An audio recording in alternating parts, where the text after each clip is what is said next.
Pensemos na pessoa que a gente mais ama no mundo. Todo mundo tem alguém em mente, né? Com certeza. Alguém bem especial. Isso. Agora imagina que toda vez que essa pessoa tenta dar um abraço, a reação instintiva é tipo colocar um tijolo entre os dois. Nossa, um tijolo físico mesmo. Um tijolo. Literalmente. E aí, aos poucos, abraço após abraço, constrói-se um muro intransponível. Que coisa absurda, né? Ninguém faria isso em sã consciência. Exato. Parece uma loucura absoluta agir assim com quem a gente ama. Mas de forma incrivelmente paradoxal, é exatamente isso que a humanidade faz com Deus desde o princípio. Desde o Jardim do Éden, para falar a verdade. Pois é. E sejam muito bem-vindos a mais uma análise diária da lição da Escola Sabatina.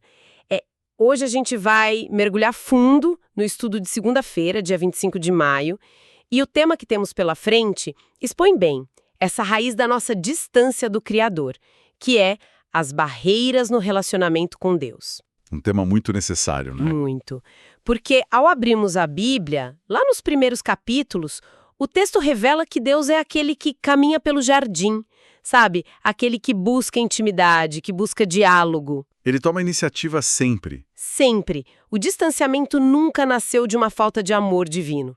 Nasceu dessas muralhas que o próprio ser humano insiste em erguer. E olha, essa constatação altera toda a perspectiva espiritual de quem se propõe a estudar as Escrituras. E logo de início, é fundamental estabelecermos a verdadeira missão da nossa reflexão de hoje. Qual seria o foco principal? Então, quando se fala em barreiras no relacionamento com Deus, a mente humana rapidamente projeta logo a imagem de grandes pecados escandalosos, sabe? Aquelas falhas públicas, visíveis, que todo mundo aponta o dedo. Exatamente. Aquilo que quebra as regras da sociedade. Mas o material de estudo desta semana, ele convida a gente a explorar um terreno muito mais perigoso. Mais sutil, né? Muito mais sutil.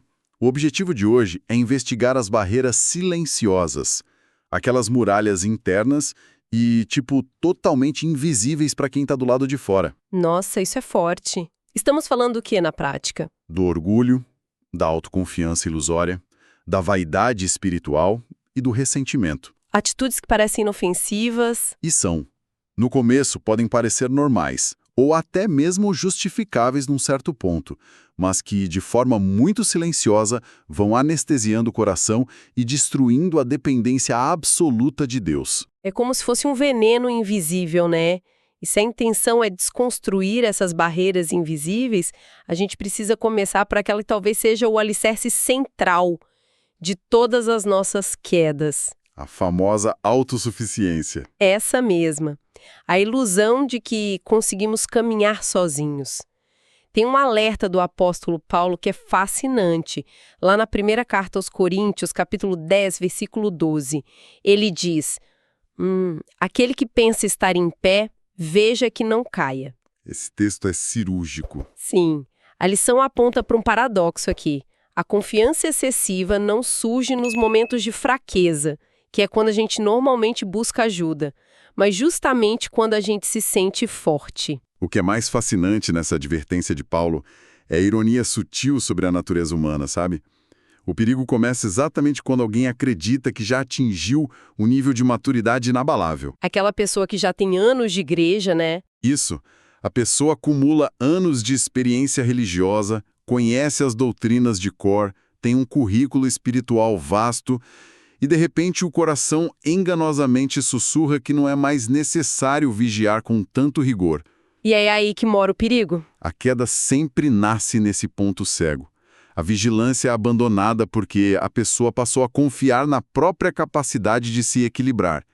E ela esquece que a sustentação da vida espiritual é única e exclusivamente a graça contínua de Deus. Isso me faz pensar, sabe, no mecanismo psicológico por trás dessa autoconfiança espiritual. Age quase como um daqueles fones de ouvido de última geração, com cancelamento de ruído. Ah, boa analogia. Né? Quem coloca o fone sente que tem o controle total do ambiente. A pessoa fica ali isolada do caos externo, curtindo uma paz fabricada. Totalmente alheia ao que está acontecendo em volta. Exato. Mas esse mesmo sistema que dá a ilusão de paz É exatamente o que impede a pessoa de ouvir a buzina de um caminhão vindo na direção dela. A suposta segurança bloqueia o alerta que poderia salvar a vida. E a Bíblia nos dá um exemplo perfeito e trágico de alguém que usou esses fones de ouvido a vida inteira. Sansão. Sem dúvida. A narrativa de Sansão ilustra perfeitamente essa barreira. Pensemos nos privilégios que ele teve. Ele foi escolhido antes do nascimento, dotado de uma força física e espiritual inigualável para a época. Tinha um chamado claríssimo, né? Libertar um povo. Sim, ele possuía todas as ferramentas para um sucesso retumbante. Mas como a barreira se formou? Sansão começou a confiar tanto no seu dom extraordinário que perdeu de vista o doador do dom. Ele achou que a força era dele. Exatamente. Ele se colocava propositalmente em ambientes hostis, flertava com companhias perigosas e brincava com seus próprios votos, porque a autoconfiança dele ditava que ele saberia exatamente a hora de parar. O famoso "eu tenho controle da situação". Isso, ele confundiu força física com imunidade espiritual. O resultado foi que aquilo que ele jurava dominar se tornou um instrumento da cegueira e da escravidão dele. Nossa, muito triste. Agora, me deixa assumir o papel de advogada do diabo por um segundo. Fica à vontade. Na nossa sociedade moderna, a autoconfiança não apenas é incentivada, como é vista como a maior das virtudes, né? O mundo corporativo, os livros de desenvolvimento pessoal, a cultura pop, tudo ensina a confiar intensamente em nós mesmos, no nosso potencial. É o discurso padrão hoje em dia. Então, por que, quando a gente cruza a fronteira para o campo espiritual, essa mesma característica que é tão aplaudida pelo mundo se transforma em uma barreira fatal entre o ser humano e Deus? É uma ótima pergunta. Olha, porque o mundo corporativo ou o sucesso secular lida com a gestão de habilidades e recursos que são finitos, enquanto a espiritualidade lida com a salvação de uma natureza humana que é, na sua essência, corrompida. Ah, entendi. O ponto de partida é outro. Completamente outro. No campo espiritual, a autoconfiança é fatal porque ela gera uma falsa declaração de independência. Quando alguém diz, eu confio na minha capacidade de resistir ao mal, essa pessoa está declarando que o sacrifício de Cristo e a atuação do Espírito Santo são apenas ajudas opcionais. Tipo um bônus e não a base de tudo. Isso, um acessório. Mas a verdadeira segurança cristã é o extremo oposto do que o mundo ensina. A segurança cristã está na fraqueza reconhecida. Na humildade, né? Exato. É a humildade de acordar todos os dias e confessar a completa inaptidão de dar um único passo espiritual sem estar de mãos dadas com a graça. E aí, se a gente pensa bem, se o primeiro erro é achar que somos autossuficientes, a consequência inevitável e quase imediata disso é a vaidade. Com certeza, uma coisa puxa a outra. Porque se o coração se convence de que é tão bom, independente e virtuoso assim, ele logo vai desejar que o mundo inteiro perceba isso. Ah, o desejo por aplausos. E é aí que a experiência religiosa vira um grande palco iluminado, né? A reflexão de hoje nos leva lá para o Sermão da Montanha, no capítulo 6 de Mateus. Jesus usa uma imagem até cômica para expor isso, que são as pessoas mandando tocar trombeta nas sinagogas para anunciar que estavam dando esmolas. Imagina a cena, literalmente tocando uma trombeta antes de dar uma moeda. É bizarro. A generosidade vira propaganda, a oração vira uma apresentação teatral para arrancar aplausos de quem está em volta. Pois é, essa passagem expõe como a religiosidade exterior pode coexistir com um coração que está completamente afastado de Deus. Por fora, tudo perfeito. Sim, na superfície é excelente. Orar é essencial, socorrer os mais vulneráveis é um mandamento claro. Mas o mecanismo de corrupção acontece na motivação, sabe? No porquê a pessoa está fazendo aquilo. Exatamente. Aquele que toca a trombeta não está buscando alívio do pobre, nem a face de Deus. Ele está usando a dor do pobre e o nome de Deus como degraus para construir o próprio prestígio na comunidade. E Jesus é o maior contraste para isso, né? O contraste radical. O rei do universo nunca exigiu tapetes vermelhos.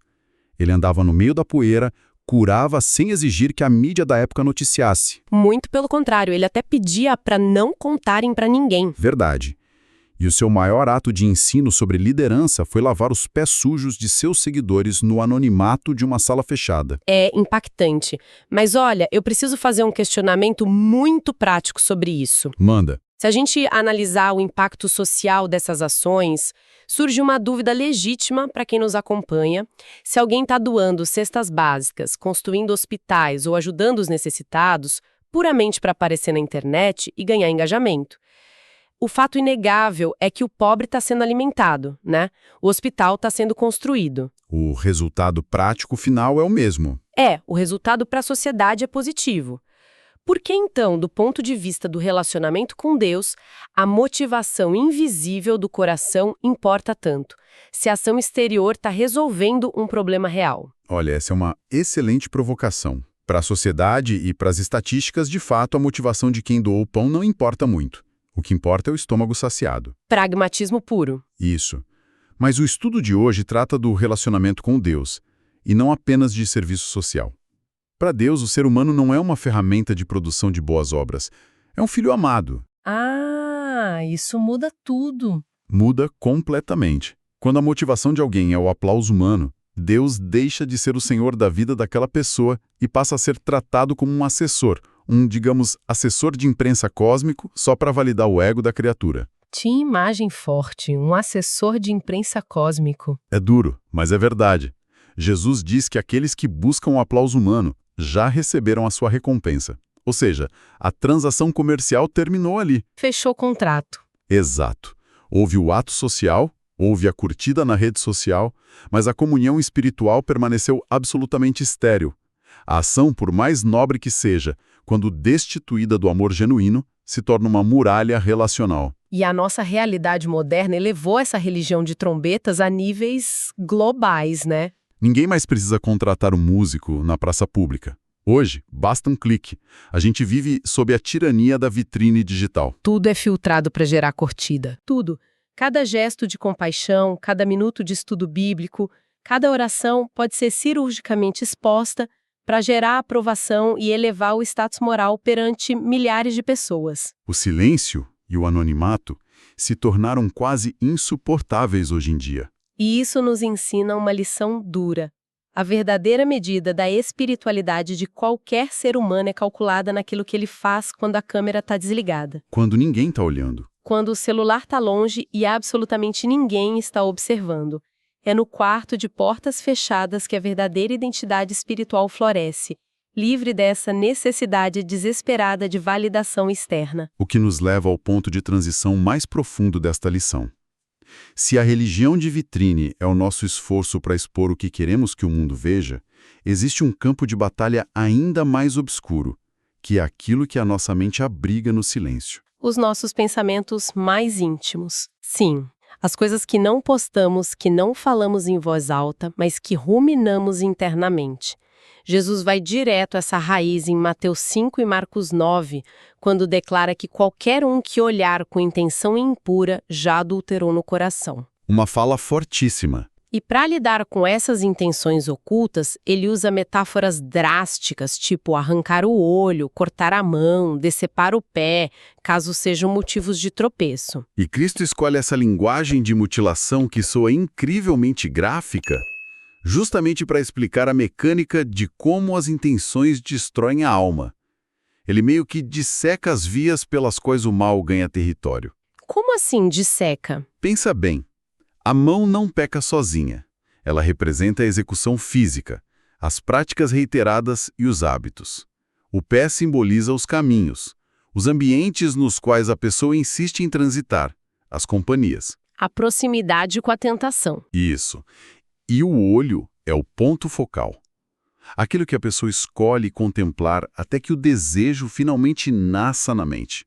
O ensino de Jesus aqui é muito claro. Qual é a chave aí? A chave é que a barreira que separa o homem de Deus não é erguida no momento em que o pecado é cometido publicamente. O tijolo daquele muro que falamos no início é colocado muito antes, no momento em que o pensamento é nutrido com prazer na imaginação. Confesso para você que toda vez que leio essas palavras de Jesus, a minha primeira reação é sempre de sobressalto. É uma linguagem muito severa, quase assustadora. Assusta mesmo. Especialmente porque a gente vive numa era que se especializou em suavizar os erros do coração, né? Hoje a cultura pega esses desejos ocultos e renomeia tudo com rótulos inofensivos.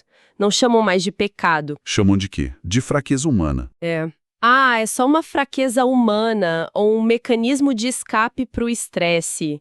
Uma simples distração virtual no fim da noite. Sempre minimizando. Sempre. Mas a abordagem radical de Jesus me lembra muito a frieza técnica e o cuidado de um cirurgião de altíssimo nível. Como assim? Imagina um bom médico. Ao identificar um tumor grave, ele jamais vai tentar confortar o paciente colocando um band-aid colorido por cima da pele e dizendo: olha, vai ficar tudo bem. O bisturi precisa cortar fundo para salvar a vida da pessoa. Perfeita essa analogia do bisturi. Mesmo assim, fica a pergunta para a gente aprofundar. Por que Deus se importa tanto com pensamentos que na prática nunca saíram da cabeça e nunca machucaram ninguém fisicamente? Olha, essa é a grande questão que revela o amor de Deus. Ele se importa com os pensamentos porque ele entende a fisiologia do pecado de uma forma que nós não compreendemos. Nós pensamos que o mal pode ser domesticado, sabe? Como se fosse um bichinho de estimação mantido no porão da mente. A gente acha que tem o controle. Acreditamos na falácia de que é possível obrigar ao ressentimento, à impureza, o orgulho, e que esses sentimentos não vão contaminar o resto da vida. Mas Jesus atua com essa severidade de cirurgião que você mencionou, porque ele sabe que o pecado sempre cobra um preço inegociável. Ele nunca fica só no porão. Nunca. O pecado na mente promete ser um refúgio secreto, mas na verdade ele suga a paz, consome a energia espiritual, embota a nossa capacidade de ouvir a voz do Espírito Santo e entrega uma escravidão silenciosa. Nossa! O alerta de Jesus para cortar a mão ou arrancar o olho é o grito de alerta de quem sabe que o universo inteiro não tem valor suficiente para compensar a perda de uma única alma. É fascinante como tudo está conectado, porque esse tumor invisível que começa lá na intenção da mente, ele não fica isolado para sempre. A corrupção interna, mais cedo ou mais tarde, ela transborda e vaza para as nossas relações interpessoais. Afeta todo mundo ao redor. Exato. O ressentimento, o orgulho e as impurezas que a gente cultiva em segredo destroem os nossos relacionamentos horizontais. E o que o estudo demonstra que é, matematicamente impossível ter relacionamentos horizontais em ruínas e tentar manter um relacionamento vertical com Deus intacto. Uma coisa anula a outra. Sim. As muralhas interpessoais bloqueiam o céu. E a lição explora profundamente 3 dessas barreiras fatais: o julgamento, a ira e o ódio. O julgamento, que é mencionado lá em Mateus 7, é uma dinâmica relacional muito tóxica e reveladora. Quando Jesus diz, não julgues, ele não está pedindo para a gente abandonar o bom senso cristão, não é isso. O alvo é o espírito de condenação. Aquela mania de caçar defeito nos outros. Isso. Quando uma pessoa adquire o hábito de caçar incansavelmente as falhas dos irmãos, ela não está fazendo isso por zelo à verdade. No fundo, a mecânica da mente humana funciona assim. Expor a fraqueza alheia serve como um mecanismo de alívio para encobrir as próprias faltas. É uma cortina de fumaça, né? Exatamente. O julgamento transforma o erro do outro em um pedestal moral, de onde o acusador se sente superior e, entre aspas, mais santo. E o resultado é uma rigidez de caráter que expulsa completamente a graça do ambiente. Para visualizar isso de forma mais clara, eu costumo pensar no ato de julgar como se colocar ativamente na cadeira de um juiz lá num tribunal. O grande problema espiritual é que, no tribunal do nosso coração e das nossas relações, só existe uma única cadeira para o juiz. E ela já tem dono. Exato. Quando nós, que somos falhos, imperfeitos, insistimos em sentar nessa cadeira para condenar quem está ao nosso lado, nós, pela lógica, obrigamos Deus a se levantar e sair da sala. É um bloqueio automático da presença divina. Uma analogia fantástica. E logo ao lado do julgamento crônico, a gente vê a ira e o ódio. né? Aquela fúria descontrolada mencionada em Mateus 5, que frequentemente explode dentro da própria casa, traumatiza a família e que tantas vezes é desculpada com frases do tipo: "Ah, é só o meu gênio forte" ou "falei sem pensar". A ira é o veneno que corrói os laços mais preciosos e adoece a alma. E o extremo disso é o ódio. O ressentimento guardado, aquelas mágoas que são arquivadas ao longo de anos, sabe? E a sede silenciosa por vingança ou por ver a ruína do outro. O que acontece dentro da pessoa nesses casos? Internamente, quando se cultiva o ódio por inimigos, é uma questão de ocupação de espaço.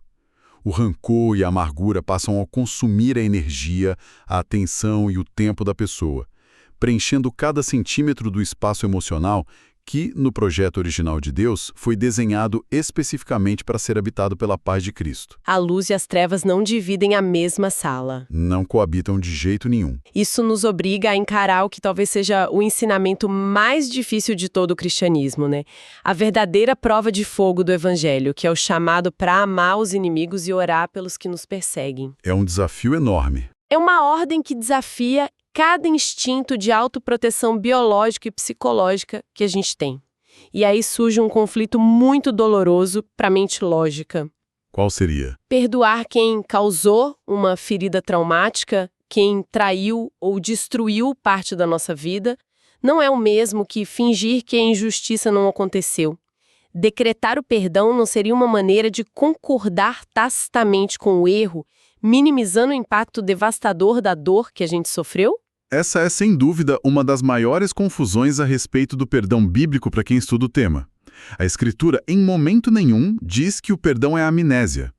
Orar pelo ofensor não é assinar um atestado de que o mal sofrido foi algo tranquilo ou aceitável. Ah, isso tira um peso das costas. Então, o que é o perdão? O perdão, na sua mecânica espiritual profunda, é essencialmente uma transferência de jurisdição. É não permitir que o mal que atingiu a vida passe a ditar as emoções e a governar o futuro da alma ferida. Você tira o poder da mão do ofensor. Exatamente.